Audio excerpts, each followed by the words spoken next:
नमस्कार दोस्तों। श्रीमद् भगवत गीता के तीसरे अध्याय का महात्म्य। श्री भगवान कहते हैं, प्रिय जन स्थान में एक जड़ नामक ब्राह्मण था जो कौशिक वंश में उत्पन्न हुआ था। उसने अपना जातीय धर्म छोड़कर बनिए की वृत्ति में मन लगाया। उसे पराई स्त्रियों के साथ व्यभिचार करने का व्यसन पड़ गया था। वह सदा जुआ खेलता, शराब पीता और शिकार खेलकर जीवों की हिंसा किया करता था। इसी प्रकार उसका समय बीतता था। धन नष्ट हो जाने पर वह व्यापार के लिए बहुत दूर उत्तर दिशा में चला गया। वहां से धन कमाकर घर की ओर लौटा। बहुत दूर तक का रास्ता उसने तय कर लिया था। एक दिन सूर्यास्त हो जाने पर जब दसों दिशाओं में अंधकार फैल गया, तब एक वृक्ष के नीचे उसे लुटेरों ने धर दबाया और शीघ्र ही उसके प्राण ले लिए। उसके धर्म का लोप हो गया था, इसीलिए वह बड़ा भयानक प्रेत हुआ। उसका पुत्र बड़ा धर्मात्मा और वेदों का विद्वान था। उसने अब तक पिता के लौट आने की राह देखी। जब वे नहीं आए तब उनका पता लगाने के लिए वह स्वयं भी घर छोड़कर चल दिया। वह प्रतिदिन खोज करता, मगर राहगीरों से पूछने पर भी उसे उनका कुछ समाचार नहीं मिलता था। तदनंतर एक दिन एक मनुष्य से उसकी भेंट हुई जो उसके पिता का सहायक था। उससे सारा हाल जानकर उसने पिता की मृत्यु पर बहुत शोक किया। वह बड़ा बुद्धिमान था। बहुत कुछ सोच विचार कर पिता का परलौकिक कर्म करने की इच्छा से आवश्यक सामग्री साथ ले उसने काशी जाने का विचार किया। मार्ग में 7-8 मुकाम डालकर वह 90वें दिन उसी वृक्ष के नीचे पहुंचा जहाँ इसके पिता मारे गए थे। उस स्थान पर उसने संध्या उपासना की और गीता के तीसरे अध्याय का पाठ किया। इसी समय आकाश में बड़ी भयानक आवाज हुई। उसने अपने पिता को भयंकर आकार में देखा। फिर तुरंत ही अपने सामने आकाश में उसे एक सुंदर विमान दिखाई दिया जो महान तेज से व्याप्त था। उसमें अनेकों क्षुद्र घंटियाएं लगी थी। उसके तेज से समस्त दिशाएं आलोकित हो रही थी। यह दृश्य देखकर उसके चित्त की व्याग्रता दूर हो गई। उसने विमान पर अपने पिता को दिव्य रूप धारण किए विराजमान देखा। उनके शरीर पर पीताम्बर शोभा पा रहा था और मुनिजन उनकी स्तुति कर रहे थे। उन्हें देखते ही पुत्र ने प्रणाम किया। तब पिता ने भी उसे आशीर्वाद दिया। तत्पश्चात उसने पिता से यह सारा वृतांत पूछा। उसके उत्तर में पिता ने सब बातें बताकर इस प्रकार कहना आरंभ किया, बेटा, देववश मेरे निकट गीता के तृतीय अध्याय का पाठ करके तुमने इस शरीर के द्वारा किए हुए दुष्यज कर्म बंधन से मुझे छुड़ा दिया। अतः अब घर लौट जाओ, क्योंकि जिसके लिए तुम काशी जा रहे थे वह प्रयोजन इस समय तृतीय अध्याय के पाठ से ही सिद्ध हो गया है। पिता के यो कहने पर पुत्र ने पूछा, तात मेरे हित का उपदेश दीजिए तथा और कोई कार्य जो मेरे लिए करने योग्य हो बतलाइए। तब पिता ने उससे कहा, अनग, तुम्हें यही कार्य फिर करना है। मैंने जो कर्म किया है वही मेरे भाइयों ने भी किया था। इससे वे घोर नर्क में पड़े हैं। उनका भी तुम्हें उद्धार करना चाहिए तथा मेरे कुल के और भी जितने लोग नर्क में पड़े हैं उन सबका भी तुम्हारे द्वारा उद्धार हो जाना चाहिए। यही मेरा मनोरथ है बेटा। जिस साधन के द्वारा तुमने मुझे संकट से छुड़ाया है उसी का अनुष्ठान औरों के लिए भी करना उचित है। उसका अनुष्ठान करके उससे होने वाला पुण्य उन नारकी जीवों के संकल्प करके दे दो। इससे वे समस्त पूर्वज मेरी ही तरह यातनाओं से मुक्त हो स्वल्प काल में ही श्री विष्णु के परम पद को प्राप्त हो जाएंगे। पिता का यह संदेश सुनकर पुत्र ने कहा, तात, यदि ऐसी बात है और आपकी भी ऐसी ही रुचि है तो मैं समस्त नारकी जीवों का नरक से उद्धार कर दूंगा। यह सुनकर उसके पिता बोले, बेटा, एवमस्तु, तुम्हारा कल्याण हो। मेरा अत्यंत प्रिय कार्य संपन्न हो गया। इस प्रकार पुत्र को आश्वासन देकर उसके पिता भगवान विष्णु के परम धाम को चले गए। तत्पश्चात वह भी लौटकर जन स्थान में आया और परम सुंदर श्री भगवान कृष्ण के मंदिर में उसने के समक्ष बैठकर पिता के आदेशानुसार गीता के तीसरे अध्याय का पाठ करने लगा। उसने नारकी जीवों का उद्धार करने की इच्छा से गीता पाठ जनित सार पुण्य संकल्प करके दे दिया। इसी बीच में भगवान विष्णु के दूत यातना भोगने वाले नारकी जीवों को छुड़ाने के लिए यमराज के पास गए। यमराज ने नाना प्रकार के सत्कारों से उनका पूजन किया और कुशल पूछी। वे बोले, धर्मराज, हम लोगों के लिए सब और आनंद ही आनंद है। इस प्रकार सत्कार करके पितृलोक के सम्राट परम बुद्धिमान यम ने विष्णु दूतों से यमलोक में आने का कारण पूछा। विष्णु दूतों ने कहा, यमराज, शेष शैया पर शयन करने वाले भगवान विष्णु ने हम लोगों को आपके पास कुछ संदेश देने के लिए भेजा है। भगवान हम लोगों के मुख से आपकी कुशल पूछते हैं और यह आज्ञा देते हैं कि आप नरक में पड़े हुए समस्त प्राणियों को छोड़ दें। अमित तेजस्वी भगवान विष्णु का यह आदेश सुनकर यम ने मस्तक झुकाकर उससे स्वीकार किया और मन ही मन कुछ सोचा। तत्पश्चात मंदोमत नारकी जीवों को नरक से मुक्त देकर उनके साथ ही वे भगवान विष्णु के वास स्थान को चले। यमराज श्रेष्ठ विमान के द्वारा जहाँ क्षीर सागर है वहाँ जा पहुँचे। उसके भीतर कोटि कोटि सूर्य के समान कांतिमान नील कमल दल के समान श्याम सुंदर लोकनाथ जगत गुरु श्री हरि का उन्होंने दर्शन किया। भगवान का तेज उनकी शैया बने हुए शेषनाग के फणों की मणियों के प्रकाश से दुगुना हो रहा था। वे आनंद युक्त दिखाई दे रहे थे।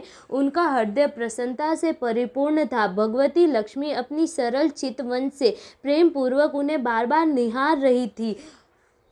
चारों ओर योगी जन भगवान की सेवा में खड़े थे। उन योगियों की आंखों के तारे ध्यानस्थ होने के कारण निश्चल प्रतीत होते थे।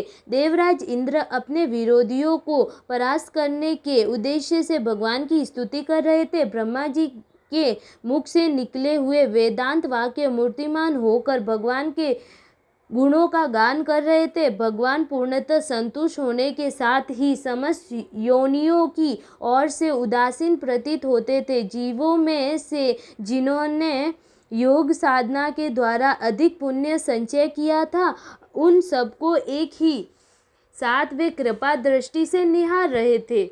भगवान अपने स्वरूप भूत अखिल चराचर जगत को आनंद पूर्ण दृष्टि से आमोदित कर रहे थे। शेषनाग की प्रभा से उभाद्रशित एवं सर्वत्र व्यापक दिव्य विग्रह धारण किए नील कमल के सदृश श्याम वर्ण वाले श्री हरि ऐसे जान पड़ते थे मानो चांदनी से घिरा हुआ आकाश सुशोभित हो रहा हो। इस प्रकार भगवान की झांकी करके यमराज अपनी विशाल बुद्धि के द्वारा उनकी स्तुति करने लगे।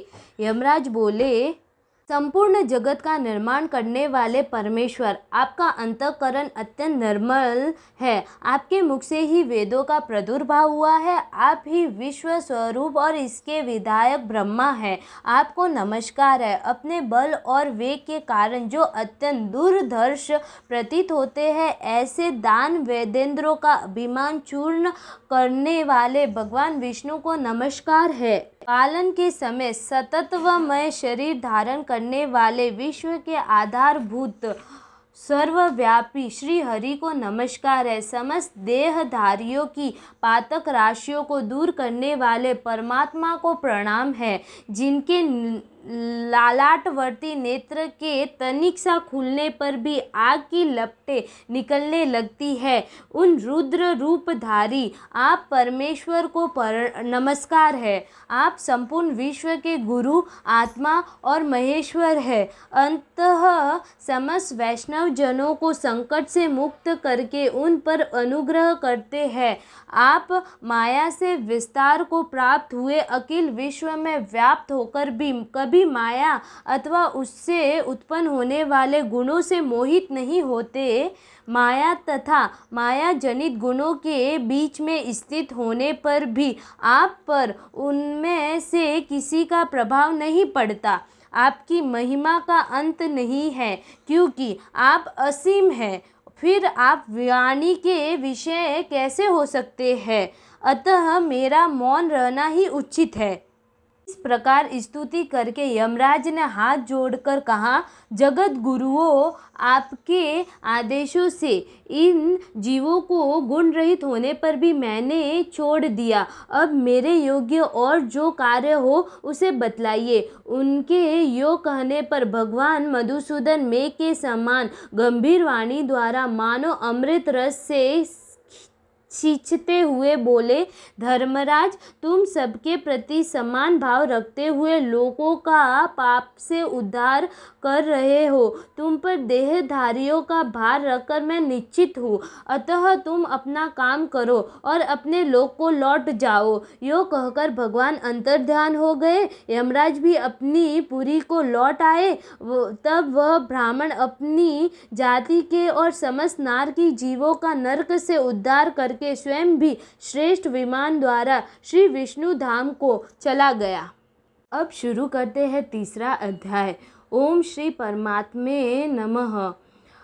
तीसरा अध्याय। इस पर अर्जुन ने प्रश्न किया कि हे जनार्दन, यदि कर्मों की अपेक्षा ज्ञान आपके श्रेष्ठ मान्य है तो फिर हे केशव, मुझे भयंकर कर्म में क्यों लगाते हैं तथा आप मिले हुए से वचन से मेरी बुद्धि को मोहित सी करते हैं। इसीलिए उस एक बात को निश्चय करके कहिए कि जिससे मैं कल्याण को प्राप्त होऊं। इस प्रकार अर्जुन के पूछने पर भगवान श्री कृष्ण महाराज बोले, हे निष्पाप अर्जुन, इस श्लोक में दो प्रकार की निष्ठा मेरे द्वारा पहले कही गई है, ज्ञानियों की ज्ञान योग से और योगियों की निष्काम कर्म योग से। परंतु किसी भी मार्ग के अनुसार कर्मों को स्वरूप से त्यागने की आवश्यकता नहीं है, क्योंकि मनुष्य न तो कर्मों के न करने से निष्कामता को प्राप्त होता है और न कर्मों को त्यागने मात्र से भागवत साक्षात्कार रूप सिद्धि को प्राप्त होता है,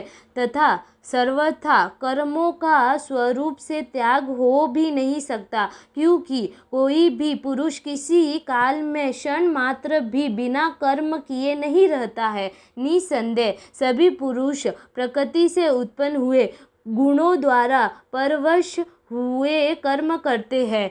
इसीलिए जो मूढ़ बुद्धि पुरुष कर्मेंद्रियों को हठ से रोककर इंद्रियों के भोगों को मन से चिंतन करता रहता है, वह मिथ्याचारी अर्थात दंभी कहा जाता है। और हे अर्जुन, जो पुरुष मन से इंद्रियों को वश में करके अनासक्त हुए कर्मेंद्रियों से कर्म योग का आचरण करता है, वह श्रेष्ठ है। इसीलिए तू शास्त्र विधि से नियत किए हुए स्वधर्म रूप कर्म को कर, क्योंकि कर्म न करने की अपेक्षा कर्म करना श्रेष्ठ है, तथा कर्म न करने से तेरा शरीर निर्वाह भी नहीं सिद्ध होगा।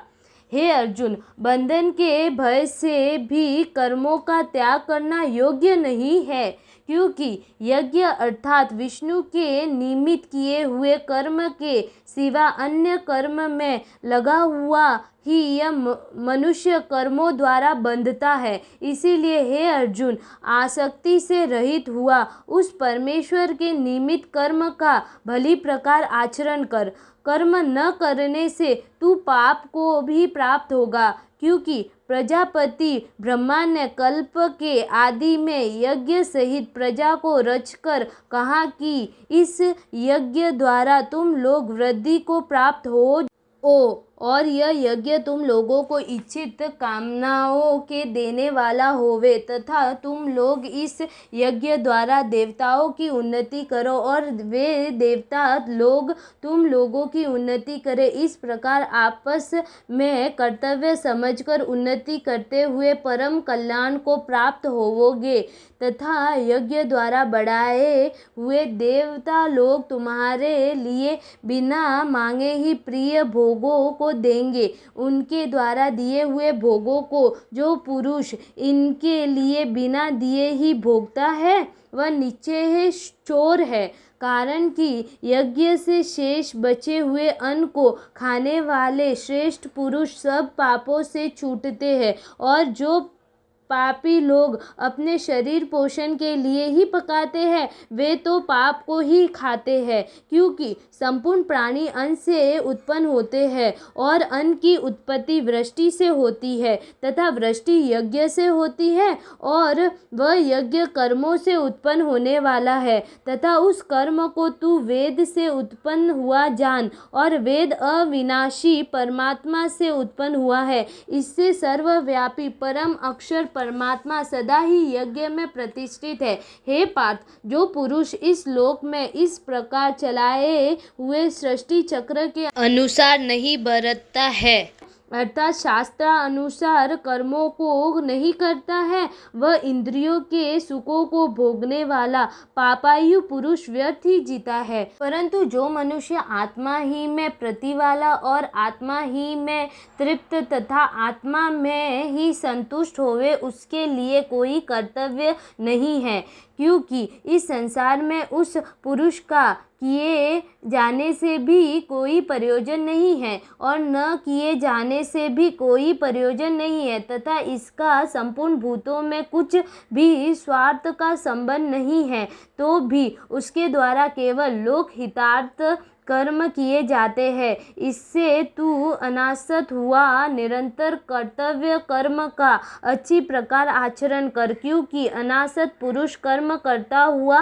परमात्मा को प्राप्त होता है। इस प्रकार जनकादि ज्ञानी जन भी आसक्ति रहित कर्म द्वारा ही परम सिद्धि को प्राप्त हुए हैं। इसीलिए तथा लोक संग्रह को देखता हुआ भी तू कर्म करने को ही योग्य है, क्योंकि श्रेष्ठ पुरुष जो जो आचरण करता है, अन्य पुरुष भी उसके ही अनुसार बरतते हैं। वह पुरुष जो कुछ प्रमाण कर देता है, लोग भी उसी के अनुसार बरतते हैं। इसीलिए हे अर्जुन, यद्यपि मुझे तीनों लोकों में कुछ भी कर्तव्य नहीं है तथा किंचित भी प्राप्त होने योग्य वस्तु अप्राप्त नहीं है, तो भी मैं कर्म में ही बरतता हूँ, क्योंकि यदि मैं सावधान हुआ कदाचित कर्म में न बरतूँ तो हे अर्जुन, सब प्रकार से मनुष्य मेरे बर्ताव के अनुसार बरतते हैं, अर्थात बरतने लग जाए, तथा यदि मैं कर्म न करूं तो ये सब लोग भ्रष्ट हो जाए और मैं वर्ण संकर का करने वाला होऊं तथा इसी सारी प्रजा का हनन करूं, अर्थात मारने वाला बनूं। इसीलिए हे भारत, कर्म में आसक्त हुए अज्ञानी जन जैसे कर्म करते हैं, वैसे ही अनासक्त हुए विद्वान भी लोक शिक्षा को चाहता हुआ कर्म करे। ज्ञानी पुरुषों को चाहिए कि कर्मों में आसक्ति वाले अज्ञानियों की बुद्धि में भ्रम अर्थात कर्मों में अश्रद्धा उत्पन्न न करे, किंतु स्वयं परमात्मा के स्वरूप में स्थित हुआ और सब कर्मों को अच्छी प्रकार करता हुआ उनसे भी वैसे ही करावे। हे अर्जुन, वास्तव में संपूर्ण कर्म प्रकृति के गुणों द्वारा किए हुए हैं, तो भी अहंकार से मोहित हुए अंत कारण वाला पुरुष मैं करता हूँ ऐसे मान लेता है। परंतु हे महाबाहो, गुण विभाग और कर्म विभाग के तत्वों को जानने वाला ज्ञानी पुरुष संपूर्ण गुणों में बरतता है, ऐसे मानकर नहीं आसक्त होता है। प्रकृति के गुणों से मोहित हुए पुरुष गुण और कर्मों में आसक्त होते हैं।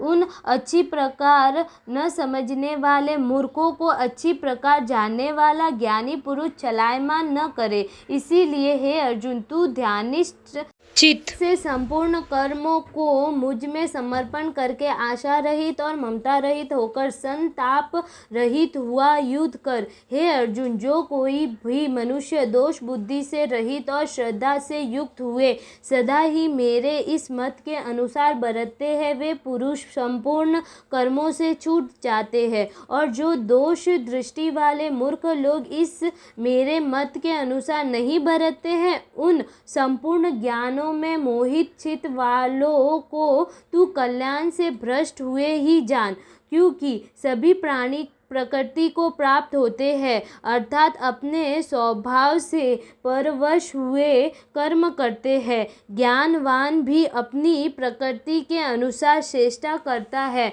फिर इसमें किसी का हट क्या करेगा।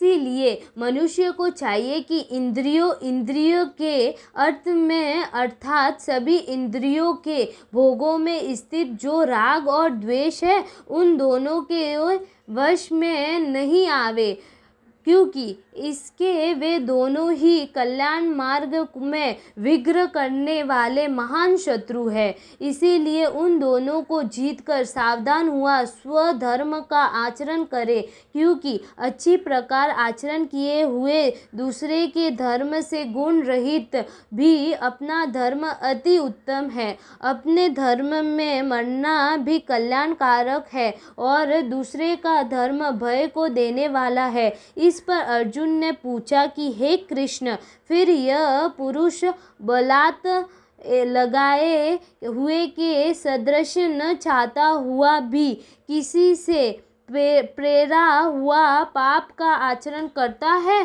प्रकार अर्जुन के पूछने पर श्री कृष्ण महाराज बोले, हे अर्जुन, रजोगुण से उत्पन्न हुआ यह काम ही क्रोध है। यह ही महाअनश अर्थात अग्नि के सदृश भोगों से न तृप्त होने वाला और बड़ा पापी है। इस विषय में इसको ही तू वैरी जान। जैसे धुएं से अग्नि और मल से दर्पण ढक जाता है तथा जैसे जेर से गर्भ ढका हुआ है, वैसे ही उस काम के द्वारा यह ज्ञान ढका हुआ है। और हे अर्जुन, इस अग्नि सदृश न पूर्ण होने वाले काम रूप ज्ञानियों के नित्य वैरी से ज्ञान ढका हुआ है। इंद्रिया, मन और बुद्धि इस काम के वासना स्थान कहे जाते हैं और यह काम इन मन, बुद्धि और इंद्रियों द्वारा ही ज्ञान को आच्छादित करके